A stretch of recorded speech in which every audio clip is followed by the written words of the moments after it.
قمة الهبل والجنان. الاقي الكبير والصغير وكله بيلعب لعبة البيتزا، وانا قاعدة اسمع وتقول قدمت البيتزا وعملت البيتزا، واحد قال لي البيتزا حلو، واحد قال لي البيتزا وحش، واحد قال لي البيتزا طعم البيبي احلى من البيتزا. ايه الخيبة اللي انا فيها دي؟ وانا فاهمة ان هم قاعدين بيعملوا حاجة بجد وبيقدموا بجد وحاجات كده. قلت عملوا اكل وانا مش موجودة، عملوا حاجة. فاكتشفت ان هي لعبة، ولعبة ترند. بقت ظاهرة غريبة اوي الالعاب الترند دي. آه، مش عارفة رأيكم ايه، رأيكم زيي ولا ايه، ولا انا اللي قديمة ولا ايه، مش عارفة. بس يعني مش فاهمة. طب ما تقومي تجربيها احسن، البيتزا ايه رأيك؟ لا كده احلى. كده احلى. طب ما كده تجربيها في المطبخ. يا انا عماله اتضرر في الناس كده، مش عارفه انا بعمل ايه اصلا. بتلعبيها مع اخواتك اونلاين برضو ولا لا لا.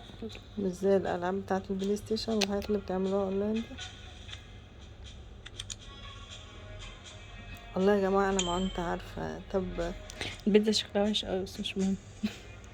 طب دي هتنفعنا في كليه الاسنان اللي احنا دخلناها، طب الاسنان دي؟ ما انا بحاول اتدرب على الدقه شويه. البيتزا شكلها طالع اصلا يعني استغفر الله، والسعاده انا لسه في المرحله 14 يعني لسه بتعلم. عموما انت قدامك شهر تخلصي فيه اللعبه، عشان ان شاء الله هنبتدي بجد.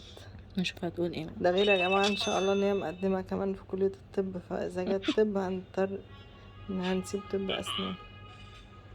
وده عجبته البيتزا؟ لا اللي فاتت ما عجبتهاش، نسيت احط جبنه. طب ما لازم ترميها في وشك اصلا يعني.